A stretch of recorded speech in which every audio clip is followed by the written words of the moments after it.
বললেন নাকি নোটিশ তো মমতা বন্দ্যোপাধ্যায় আমাদের সর্বোচ্চ নেত্রী, অভিষেক বন্দ্যোপাধ্যায় আমার সেনাপতি এবং দলের সর্বভারতীয় সাধারণ সম্পাদক, সুব্রত বক্সী আমার দীর্ঘদিনের পরিচিত প্রিয় নেতা, দলের রাজ্য সভাপতি।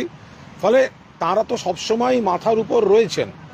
কিন্তু আমি তো এর সঙ্গে বলছি, তো তাহলে কর্মীদের যে আবেগ, কোনো শিল্পী স্বাধীনতায় হাত পড়ছে না, কোনো শিল্পীকে বয়কটের বিষয় নেই।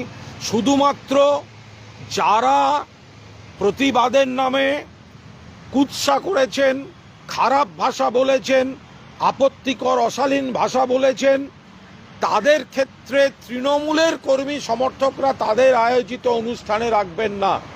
এটা মমতা বন্দ্যোপাধ্যায় আমাদের সর্বোচ্চ নেত্রী, চেয়ারপারসন, তিনি শেষ কথা বলবেন। তাঁকেই এই আর্জিকর পিরিয়ডে সবথেকে বেশি সমালোচনা